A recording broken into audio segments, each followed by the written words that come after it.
ससुराल का कचरा। ये कहानी शुरू होती है विमला निवास से। विमला जी की 2 बहुएं थी, प्रीति और श्रेया। प्रीति की शादी को 5 साल हो चुके थे। छोटी बहू श्रेया की शादी अभी 1 साल पहले ही हुई थी और भगवान ने उसे एक बेटा भी दे दिया था। और प्रीति बेचारी अभी भी इस सुख से वंचित थी। अब जिस बहू ने आती ही घर वालों को इतनी बड़ी खुशी दे दी हो, उसके आगे पीछे तो सब घूमेंगे ही। बच्चा नहीं हो गया, कोई तोप हो गया। ठीक है भाई, दे दिया वंश उसने, अब और कब तक खातिरदारी करेंगे इसकी।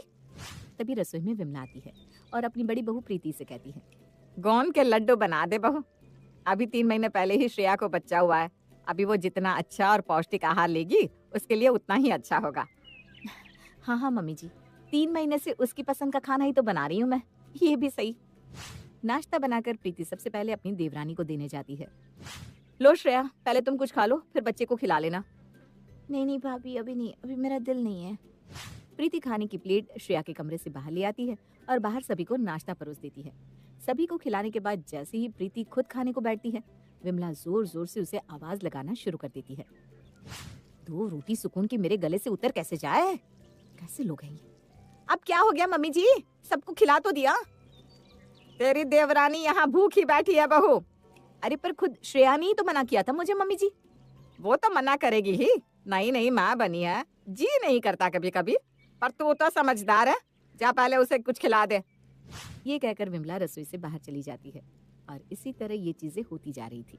और फिर एक दिन अचानक पड़ोस की केतकी चिल्लाती हुई विमला निवास में आती है। ये कचरे की थैली मेरे घर के दरवाजे पर क्यों फेंकी? मेरे सर पर ही फेंक देती विमला। अरे भाई क्या हो गया, क्यों सुबह सुबह गला फाट रही है? इंडियन आइडल का ऑडिशन नहीं हो रहा मेरे घर, जा मुंबई जा। एक तो चोरी, ऊपर से सीना चोरी। देख ले विमला, पड़ोसी है तो इसका मतलब ये नहीं कि सर पर चढ़कर नाचेगी। कोई गलत फहमी हुई होगी आपको आंटी जी, मैं आपसे माफी मांगती हूँ। चलो, कोई तो समझदार है इस घर में। इस बार जा रही हूँ, अगर फिर ऐसा हुआ तो अकेली नहीं आऊंगी, याद रखियो। ये कहकर केतकी वहाँ से चली जाती है। हमारे घर से कचरा कोई क्यों फेंकेगा, हद है केतकी भी। माना केतकी आंटी के साथ आपके रिश्ते अच्छे नहीं है मम्मी जी, पर आज तक उन्होंने हमारे पर कभी ऐसा इल्जाम भी नहीं लगाया। खैर छोड़िए। 2 दिन बाद ग्लव्स पहनी हुई केतकी हाथ में डायपर लिए विमला के घर आती है। हाँ, अब भी बोल दे केतकी कि ये डायपर मैंने पहना था। हैं? तू डायपर भी पहनने लगी केतकी? कीड़े पड़ेंगे तुम लोगों को। नहा धो के भगवान को जल चढ़ाने गई थी मैं छत पर, तेरी छोटी बहू ने अपने बेटे का डायपर इस बार सीधा मेरे सर पर ही फेंक दिया। दोबारा नहाना पड़ा मुझे। पिछली बार की तरह इस बात को तू झुठला ना दे, इसलिए मैं मरते मरते भी ये डायपर उठा कर लाई हूँ। अपने घर पर हो रहे शोर को सुनकर संतोष बाहर आता है। ये क्या रोज रोज का नाटक लगा रखा है सबने? घर की डस्टबिन कम पड़ जाती है क्या, जो दूसरों के घर में कचरा फेंकना शुरू कर दिया तुम लोगों ने? इस गलती के लिए आपसे हाथ जोड़कर माफी मांगता हूँ भाभी जी, देवर समझकर माफ कर दीजिए। इसके बाद फिर ये भूल हुई तो आपकी लाठी मेरा सर। बस भाई साहब बस, आपका मुंह देखकर जा रही हूँ मैं, वरना। ये कहकर केतकी वहाँ से चली जाती है। पर पापा जी। बस किसी तरह केतकी का मैटर सॉल्व हो जाता है और एक शाम श्रेया अपने फ्रेंड को बुलाकर घर पर करती है किटी पार्टी। तू क्या बार बार किचन में जा रही है? तू यहीं बैठ, मैं सबके लिए नाश्ता लाती हूँ। मानना पड़ेगा श्रेया, तेरी जिठानी को कितना भाग भाग कर काम कर रही है, वो भी तेरे लिए, वरना आजकल कोई जिठानी देवरानी का मुंह भी नहीं देखना चाहती। प्रीति सभी के आओ भगत करती है, यहाँ तक कि सभी के खाए डिस्पोजल भी उठाती है। और इसी तरह दिन बीत जाता है। अगली सुबह मोहल्ले की लीला चिल्लाती हुई विमला के घर पहुंच जाती है। मुझे केतकी समझने की भूल मत करना विमला, मैं केतकी नहीं जो ये तेरी बहू का नाटक बर्दाश्त करूंगी। कैसे छुरी छटांग हुई पड़ी है, काम ना करना पड़े तो तुम बच्चा होने के 4 महीने बाद तक बिस्तर से सटी पड़ी थी, और अब देखो सहेलियां जो मिलने आई फट से किटी पार्टी करने उठ गई। अरे किटी पार्टी करो या अपने बेटे का ब्याह करो, पर कचरा मेरे घर पर तो मत फेंको। तेरी बहू की सहेलियों का खाया झूठा मेरे दरवाजे पर फेंक कर चली गई तेरी बहू। एक बार मेरे पति को आने दीजिए, आज आप लोगों की इज्जत मैं उतार कर रहूंगी। अरे कितना बचाऊं मैं तुझे श्रेया, हम लोगों की इज्जत उड़वा कर ही मानेगी क्या तू? हर रोज कोई ना कोई आकर गाली गलौज करके जाता है। गुस्से में लीला अपने पति को फोन लगाती है और कुछ लड़कों के साथ बसंत भी वहां पहुंच जाता है। क्या बात हुई मेरी डल्लो? किसी ने कुछ बोला क्या तेरे को? बोला क्या बसंत जी, कचरा फेंका है इन लोगों ने हमारे घर के सामने, वो भी उस डोरमेट पर जो मैंने अभी अभी खरीदा था। मेरी बोटी के लाए हुए डोरमेट पर आप लोगों ने कचरा फेंका? हल्ला बोल। बसंत ये कहता ही है कि उसकी आंखों के सामने से विमला अचानक गायब हो जाती है। नीचे हूँ मैं लीला जी आपके पैरों पर। मैं कसम खाती हूँ अगली बार अगर मेरी बहू ने ऐसा कुछ किया तो मैं खुद उसका सामान पैक कर उसे इस घर से विदा कर दूंगी। किसी तरह उन लोगों को हाथ पैर जोड़कर बेचारी विमला घर से वापस भेजती है और पूरा घर श्रेया पर टूट पड़ता है।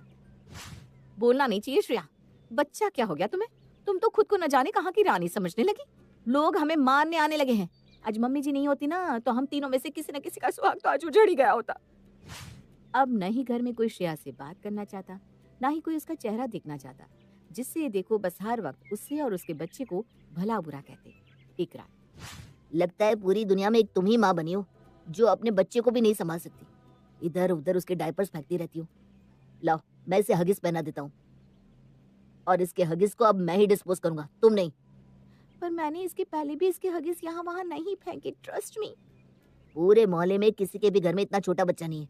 या तो तुम ये कहना चाहती हो कि वो हगिस केतकी आंटी का था, या वो सब झूठ बोल रही है और फिर वो डिस्पोजेबल जिसमें लीला आंटी ने खाया होगा, हैं? सब अचानक ही ड्रामा क्यों करने लगेंगे, वो भी एक साथ? रसोई में काम करती हुई प्रीति खुद से बात कर रही थी। ये श्रेया तो गेंडे की चमड़ी की निकली।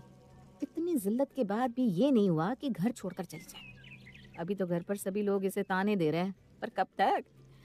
कुछ महीने बाद सब भूल जाएंगे और फिर से श्रेया सबकी प्यारी हो जाएगी। लगता है एक बार फिर से एक दाव खेलना ही पड़ेगा ताकि मम्मी खुद ही धक्के देकर इसे घर से निकाल दे। अगली सुबह फिर केतकी अपने कपबोर्ड में रखी डायपर्स के पैकेट में से एक डायपर निकालती है और उसमें येलो कलर का पेंट करने के बाद उसमें एक बदबूदार परफ्यूम छिड़क देती है और हमेशा की तरह उसे फेंकती है केतकी की छत पर। और फिर से चिल्लाती हुई केतकी पहुंच जाती है विमला के घर। अब बहुत हुआ, मैं जा रही हूँ पुलिस स्टेशन आपकी छोटी बहू के नाम रिपोर्ट दर्ज करवाने। अरे पर कल रात तो मेरे बेटे के डायपर मैं खुद लेकर आया हूँ आंटी जी, और सुबह से श्रेया ने उसे डायपर पहनाया ही नहीं है। यानी कि ये जो भी है ना वो हमारे घर का नहीं है। इससे पहले फेंकी गई चीजें भी मेरी फेंकी हुई नहीं थी प्रेम जी, क्योंकि वो सारा कचरा हमारे पड़ोसियों के घर फेंकती थी हमारी प्यारी प्रीति भाभी। बताइए प्रीति भाभी ऐसा क्यों कर रही थी आप? कल रात को जब आप खुद से बातें कर रही थी ना तो मैंने सब कुछ सुन लिया था भाभी, इसीलिए आज सुबह से मैंने अपने बेटे को डायपर पहनाया ही नहीं। आप फंस चुकी हैं। मतलब ये सब तो कर रही थी प्रीति, पर क्यों? मुझे माफ कर दीजिए मम्मी जी, पर मैं क्या करती। एक तो भगवान ने मुझे औलाद नहीं दी, मेरी गोद सुनी रखने के बाद आप सभी का मेरी देवरानी के प्रति प्यार मुझे खटकने लगा और मैंने ठान लिया कि मैं इसे घर से निकाल कर ही रहूंगी। मैं कोई काम वाली थोड़ी ना हूँ। अपने मायके से लेकर आई थी क्या श्रेया मुझे, और इस सोच में कूदते हुए मैंने ये सब किया। तेरा घर तो खुद ही टूट रहा है विमला, अब इसमें मैं और क्या ही घी डालूं। चलती हूँ मैं। तूने जो किया बहुत बुरा है। सच कहूँ तो इसके बाद मैं तेरा चेहरा भी नहीं देखना चाहूंगी, पर तूने जो किया वो क्यों किया मैं समझ सकती हूँ। एक माँ को जब एक बच्चे के बाद दूसरा बच्चा होता है तो पहले बच्चे को ऐसा ही लगता है कि माँ दूसरे बच्चे से ज्यादा प्यार करती है, और वो कई बार उसे छुपकर चूंटी काट लेता है। इसलिए नहीं कि वो उससे नफरत करता है, पर इसलिए क्योंकि उसे लगता है कि उसकी माँ उसका प्यार किसी और को दे रही है। ऐसे में वो माँ उसे मारती नहीं, उसे समझाती है। इसलिए मैं भी तुझे माफ करती हूँ बहू। तू इस घर की बड़ी बहू थी और बड़ी ही रहेगी। हम श्रेया को इसलिए ज्यादा वक्त नहीं दे रहे थे क्योंकि उसने हमें पोता दिया है, बल्कि इस समय उसे जरूरत थी केयर की। उसकी जगह कोई भी होती तो उसके साथ हमारा ऐसा ही व्यवहार होता। बेटा तू क्यों इतना गलत समझ रही थी हमें? आप सब मुझे माफ कर दीजिए, मुझसे बहुत बड़ी गलती हो गई, और सबसे ज्यादा गलत तो मैंने श्रेया तुम्हारे और तुम्हारे बच्चे के साथ किया है। मुझे माफ कर दो। श्रेया भी सब समझ जाती है और अपने बच्चे को अपनी जेठानी के हाथों में देते हुए कहती है, मैं समझ सकती हूँ भाभी कि आप पर क्या बीतती होगी। अब आधे वक्त आप इसे संभालोगी और आधे वक्त मैं, और इसी तरह हम रसोई का काम भी बांट लेंगे, आधा आधा, ठीक है ना भाभी? श्रेया के बच्चे में खुद का बच्चा पाकर प्रीति के मन की सारी कड़वाहट खत्म हो जाती है और पूरा परिवार फिर से खुशहाल हो जाता है। सास बिना ससुराल। विशाखा की शादी एक ऐसे घर में हुई है जहां उसकी सास नहीं है। विशाखा के ससुराल में उसका पति सोमेश और ससुर जगमोहन ही है। विशाखा और उसके जुड़े हर व्यक्ति को यही लगता है कि विशाखा की किस्मत बहुत अच्छी है कि उसके ससुराल में उसकी सास नहीं है। लेकिन क्या विशाखा की किस्मत सच में अच्छी है, या फिर सास के बिना ससुराल में उसे सास का सामना तो करना ही पड़ेगा? देखते हैं। बहू, विशाखा बहू, आज चाय मिलेगी या नहीं? लाई पापा जी। विशाखा अपने ससुर को चाय लाकर दे देती है। जगमोहन अपनी बहू को ताना मारते हुए कहते हैं, बहू बुरा मत मानना, लेकिन तुम काम बहुत धीरे करती हो। जितनी देर में तुमने मुझे चाय बनाकर दी है ना, इतनी देर में तो एक बारात का खाना बन सकता है। पापा जी मैं सोमेश जी के लिए नाश्ता बना रही थी, इसलिए देर हो गई। अब रहना तो बहू, जाकर किचन का काम कर लो, नहीं तो आज पूरा दिन तुम किचन में ही गुजार दोगी। जगमोहन की बात सुनकर विशाखा किचन में चली जाती है और किचन का काम खत्म करने के बाद वो अपने ससुर से कहती है, पापा जी मैं बाहर जा रही हूँ, घर का कुछ सामान लाना है, खाना बना दिया है, आप खा लेना। अरे बहू, कल ही तो तुम बाजार गई थी, आज फिर से क्यों जा रही हो? इस आदमी को भी ना चैन नहीं है, बात बात पर टोकते रहते हैं। बहू क्या सोच रही हो, तुमसे कह रहा हूँ मैं। वो पापा जी कल ना मैं सामान लेने गई थी ना, तो कुछ सामान मिला नहीं था। दुकान वाले भैया ने बोला था कि कल आकर ले जाना। बुरा मत मानना बहू, लेकिन अच्छे घर की औरतों को ऐसे बहाने बनाकर घर से रोज रोज जाना शोभा नहीं देता। आगे तुम खुद समझदार हो। जगमोहन विशाखा को टॉन्ट मारकर चले जाते हैं। विशाखा को बहुत गुस्सा आता है, लेकिन वो अपने ससुर से कुछ नहीं कहती। इसी तरह से जगमोहन अपनी बहू को किसी न किसी बात पर ताने मारता रहता। कई दिन बीत जाते हैं तो जगमोहन अपने बहू और बेटे से कहते हैं, सोमेश बेटा, विशाखा बहू, आज शाम को हमें निर्मला जी की बेटी की शादी में जाना है। तुम दोनों जल्दी से तैयार हो जाना। सोमेश, तुम ऑफिस से जल्दी आ जाना। पापा जी मेरा मन नहीं है जाने का, आप दोनों ही चले जाइए ना। नहीं बहू, तुम्हें तो चलना ही पड़ेगा। देखना निर्मला जी ने अपनी बेटी को कितना सारा दहेज दिया है, और तुम्हारे माँ बाप ने तुम्हें ऐसे ही विदा कर दिया, थोड़ा सा सामान देकर। आखिर तुम्हें भी तो पता चले कि कितना दहेज का रेट चल रहा है। पापा क्यों बोल रहे हो इस तरह से? थोड़ा ख्याल कीजिए, विशाखा आपकी बहू है। बेटा, मैंने कब बोला कि विशाखा मेरी बहू नहीं है? लेकिन मैं तो बस यही बोल रहा हूँ कि बहू किसी शादी ब्याह में जाएगी तो उसे पता चलेगा ना कि लोग अपनी बेटियों को कितना सारा दहेज दे रहे हैं। और बहू क्या लेकर आई थी अपने मायके से? विशाखा गुस्से से वहां से चली जाती है। सोमेश उसके पीछे पीछे जाता है। विशाखा सोमेश से कहती है, सोमेश जी देखा आपने, आपके पापा दिन रात इस तरह के ताने मारते रहते हैं, बिल्कुल औरतों जैसी हरकतें हैं ये। विशाखा, मैं समझता हूँ, लेकिन पता नहीं पापा ऐसी बातें क्यों करते हैं। उनको रिटायर हुए भी कई साल हो गए हैं, दिन भर घर में पड़े रहते हैं तो पता नहीं क्या क्या बोलते रहते हैं। सॉरी विशाखा, लेकिन मैं बात करूंगा पापा से, तुम चिंता मत करो। इस तरह से कई दिन और बीत जाते हैं। अब जगमोहन आए दिन अपने दोस्तों को घर बुला लेते हैं और घंटों उनसे बातें करते रहते। दोस्तों के लिए खाना भी बनवाते और साथ ही अपनी बहू की बुराई भी करते। एक दिन, बहू, तुझे कितनी देर पहले बोला था कि मेरे दोस्त आए हैं, उनके लिए खाना बना दे, तूने अभी तक कुछ नहीं बनाया। पापा जी बस बन गया है। ये कैसी दाल बनाई है? ये तो पानी से भी ज्यादा पतली है। तो डूब जाओ ना इसमें। क्या कहा बहू तुमने? पापा जी ठीक तो बनी है दाल। हाँ, तुम्हारे लिए ठीक ही होगी, तुम्हारे मायके में तो ऐसी ही दाल बनती होगी ना। चलो अब जल्दी से खाना लगा दो, वैसे भी तुम बहुत धीरे धीरे काम करती हो, खाना बनाने में ही इतनी देर करती हो। जगमोहन बहू को हुक्म देकर चले जाते हैं और अपने दोस्तों से जाकर कहते हैं, यार सोचा था बेटे की शादी कर दूंगा तो घर में बहू आ जाएगी, घर संभाल लेगी, लेकिन ऐसी बहू मिली है जिसे कोई काम ढंग से करना नहीं आता। क्यों जगमोहन, अच्छी नहीं है क्या तुम्हारी बहू? खाना नहीं बना पाती क्या? अभी ला रही है, खुद ही खाकर देख लेना। तेरा बेटा कुछ कहता नहीं क्या उससे? अब क्या बताऊं भाई, मैंने तो बस सुना था कि बच्चे शादी के बाद बदल जाते हैं, लेकिन अब तो देख भी लिया, पूरा जोरू का गुलाम हो गया है मेरा बेटा। कितने भी शिकायत कर दो, लेकिन उसकी मजाल है जो एक शब्द भी बोल दे।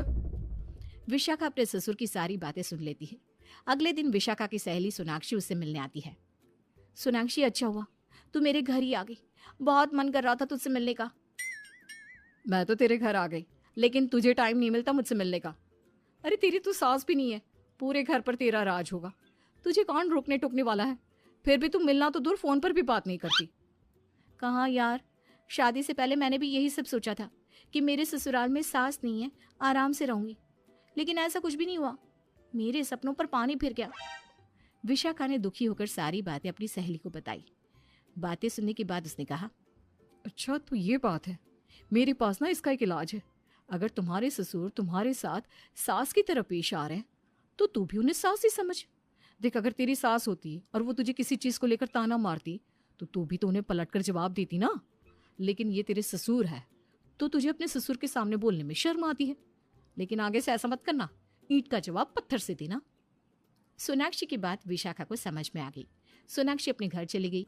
सोनाक्षी के जाते ही जगमोहन ने अपनी बहू से कहा, बहू, तुम्हारा भी अच्छा ड्रामा है। वैसे ऐसा तो कोई दिन ही नहीं होता कि तुम घर से बाहर ना जाओ, और तुम नहीं जाती तो तुम्हारी सहेली यहाँ आ जाती है। पापा जी, मेरी सहेली तो आज ही आई है। आपके दोस्त तो रोज यहाँ आकर बैठ जाते हैं और बिना खाना खाए जाते भी नहीं।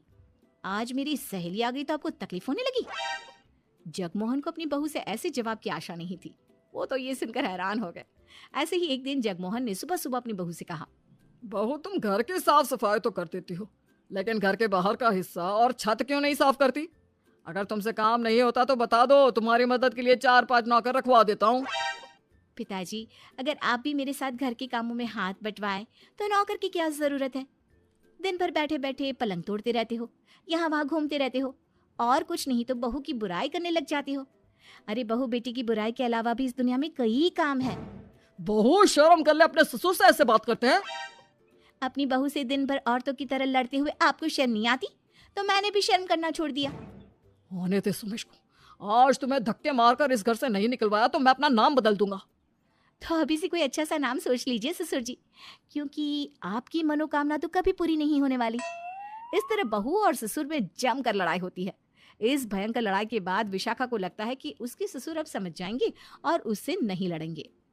अब एक दिन गैस सिलेंडर खत्म हो गया तो घर में किसी को नाश्ता नहीं मिला। इस पर जगमोहन अपनी बहू पर भड़कते हुए बोले, बहू, दिन भर अपनी सहेलियों से बात करते रहती हो, तुमसे सिलेंडर तक बुक किया नहीं जाता। सुबह से सब भूखे बैठे हैं, एक नंबर की कामचोर हो। अपने मायके से काम चोरी के अलावा कुछ भी सीखकर नहीं आई हो। पापा जी, आप भी तो दिन भर टीवी के सामने बैठे रहते हो। अगर घर के छोटे मोटे काम कर दोगे तो आपकी इज्जत कम नहीं हो जाएगी। आप भी तो पहले से बुक करके रख सकते हो ना सिलेंडर। आपसे इतना भी नहीं होता कि खत्म हो गया तो अभी तो लेने के लिए चले जाए। अब जगमोहन अपनी बहू को एक सुनाता तो विशाखा अपने ससुर को 4 बातें सुनाती। लेकिन विशाखा ने जैसा सोचा था वैसा कुछ भी नहीं हुआ। उसके ससुर की आदत में रत्ती भर का भी परिवर्तन नहीं आया और आखिरकार विशाखा ने हार मान ली और उसने सोच लिया कि ससुर ही उसकी सास है।